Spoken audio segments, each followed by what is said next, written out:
Students, in my previous two videos we have done exercise 4.2 introduction, question number 1 to question number 4. Today we will discuss about question number 5 of exercise 4.2 by factorization method, chapter 4 quadratic equation, class 10th. So what is question number 5? The altitude of right triangle is 7 cm less than its base. If the hypotenuse is 13 centimetre find the other two side. सबसे पहले तो हम एक right angle triangle बना लेते हैं. ये मैंने बनाई right angle triangle A B C. This is the hypotenuse, this is base and this is altitude. Altitude means height. The altitude of right triangle is 7 cm less than its base. Suppose base is x, then altitude is 7 cm less. Less means minus. Clear? And hypotenuse is 13 cm. This is equal to 13 cm. Find the other two sides. So let base is equal to x centimetre. हमने centimetre क्यों लिया? क्योंकि जो आपका hypotenuse था वो भी क्या था? 13 सेंटीमीटर. क्लियर?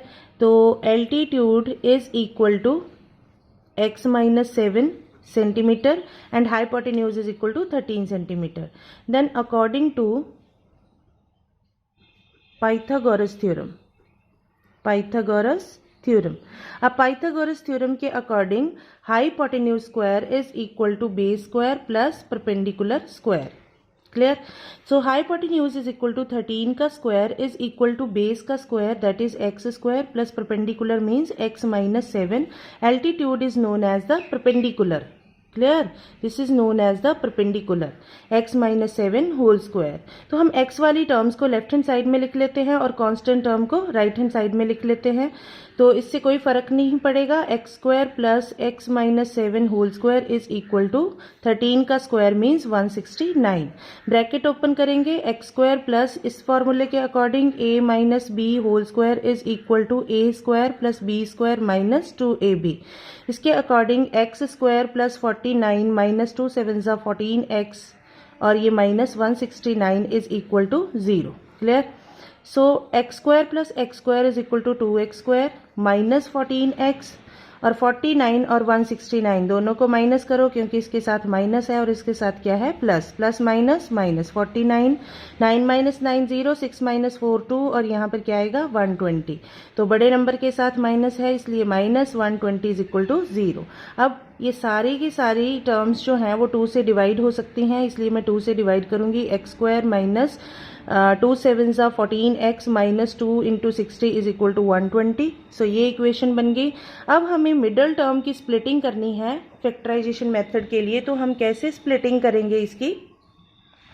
60. कोई दो फैक्टर ऐसे चूज करने हैं. देखो पहले तो हम 60 और इसके कोफिशिएंट को, यहाँ इसका कोफिशिएंट 1 है, 60 और 1 को मल्टीप्लाई करेंगे 60 आएगा. अब 60 के कोई दो फैक्टर चूज करेंगे जिनको प्लस माइनस करने पर 7 आए, मल्टीप्लाई करने पर 60 आए. क्लियर? तो यहाँ पर वो दो फैक्टर कौन से हो सकते हैं? वीडियो पॉज करो और सोचो उसके बारे में. तो आई थिंक आपने सोच लिया होगा, तो मैंने भी सोच लिया है. ये 12 और 5 आएंगे. क्लियर? सो 12 5 से कितना होता है? 60 और 12 में से 5 माइनस करने पर कितना आएगा? 7. X square minus 12x plus 5x minus 60 is equal to 0. अब इन दोनों में से क्या कॉमन आएगा? x और x माइनस 12 ब्रैकेट के अंदर प्लस इन दोनों में से क्या कॉमन आएगा? 5 और अंदर क्या आएगा? x minus 12 is equal to 0. Clear? So अब इन दोनों में से क्या कॉमन आएगा? x माइनस 12 कॉमन आएगा और यहाँ पर क्या आएगा? x plus 5 is equal to 0. जब मैं इन दोनों फैक्टर्स को इक्वल टू 0 पुट करूंगी तो मेरे पास क्या आएगा? x इज इक्वल टू 12 और x is equal to minus 5. पर अब हमने x क्या सपोज किया था? बेस. लेकिन base can not be negative, therefore this is rejected. इसको हम क्या करेंगे? रिजेक्ट कर देंगे क्योंकि बेस कभी नेगेटिव नहीं हो सकता. बेस तो एक डिस्टेंस है ना, इसलिए ये कभी नेगेटिव नहीं हो सकती. Rejected because base can not be negative. Clear? So base यहां से क्या आएगा? 12 सेंटीमीटर. और एल्टीट्यूड हमने क्या सपोज किया था? x माइनस 7 सपोज किया था. तो x minus 7 is equal to 12 minus 7 is equal to 5 centimetre. Clear? तो ये आ गया बेस और ये आ गया एल्टीट्यूड.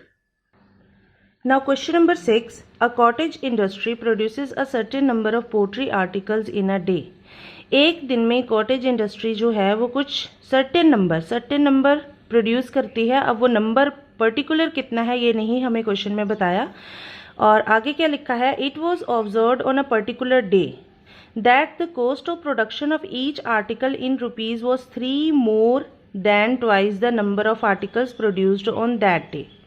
कि जितने आर्टिकल प्रोड्यूस किए उसका ट्वाइस कर दिया, और 3 more मतलब जब भी हम मोर करेंगे तो उसमें 3 ऐड करेंगे, तो 3 more means 2x plus 3।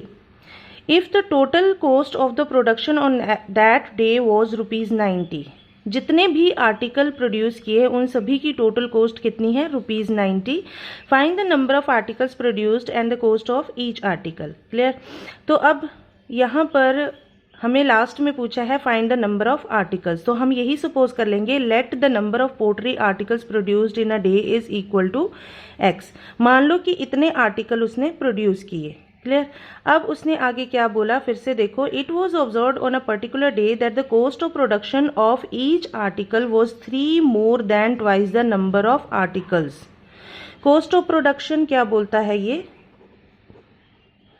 Cost of production of each article, इसने क्या बोला, twice the number of articles.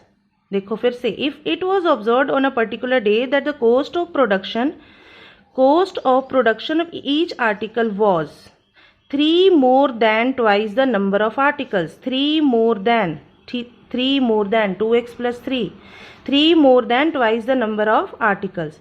if the total cost of production on that day was ₹90, total cost, अब टोटल कॉस्ट कितनी दे रखी है, ₹90। अब टोटल कॉस्ट अगर हम यहाँ से फाइंड करें तो कितनी होगी, x इंटू 2x प्लस 3। क्योंकि बच्चे एक आर्टिकल की कीमत अगर हमें गिवन है तो हम बहुत सारे आर्टिकल्स की कीमत निकाल सकते हैं। जैसे सपोज करो आपके पास एक नोटबुक की कीमत 5 है, 5 रुपीज़ है, तो 10 नोटबुक्स की अगर पूछी जाएगी तो आप क्या करोगे, 5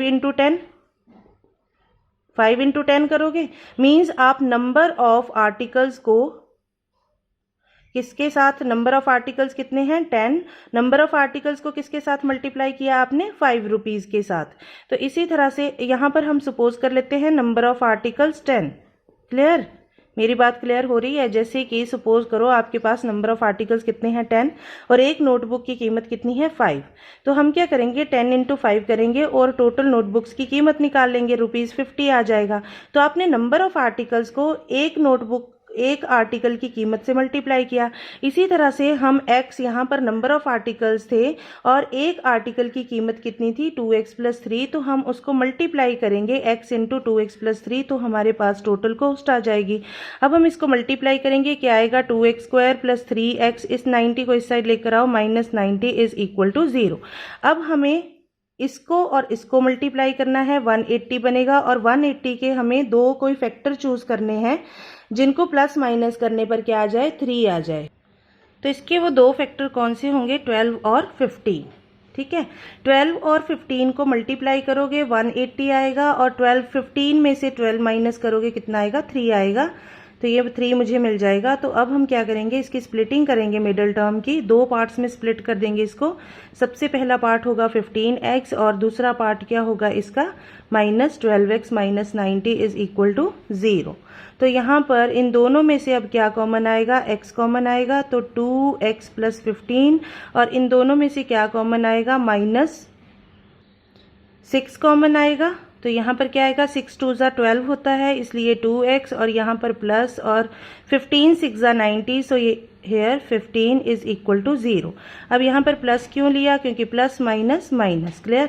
अब इन दोनों में से क्या कॉमन आएगा, 2x प्लस 15 इन दोनों में से कॉमन आएगा, और ब्रैकेट के अंदर x minus 6 is equal to 0।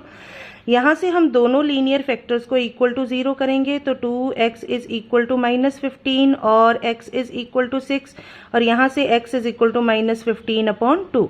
तो x हमने क्या सपोज किया था, number of articles, and number of articles can not be negative, therefore this case में बी रिजेक्टेड। इसको हम रिजेक्ट कर देंगे और साथ में रीजन लिखेंगे, because number of articles can not be negative, can not be negative. Clear. और इसको हम सिलेक्ट कर लेंगे, देयरफॉर नंबर ऑफ आर्टिकल्स कितना आएगा 6। अब कॉस्ट ऑफ ईच आर्टिकल कितना आएगा, हमने क्या सपोज किया था, क्वेश्चन के अकॉर्डिंग सपोज किया था 2x + 3, इसमें वैल्यू पुट करेंगे 2 × 6 + 3 is equal to 2 6 12 + 3 is equal to 15 rupees. तो ये नंबर ऑफ आर्टिकल्स आ गए और ये कॉस्ट ऑफ ईच आर्टिकल। अगर आपको मेरी वीडियो पसंद आई तो इसे लाइक, शेयर और सब्सक्राइब करिए। Thank you.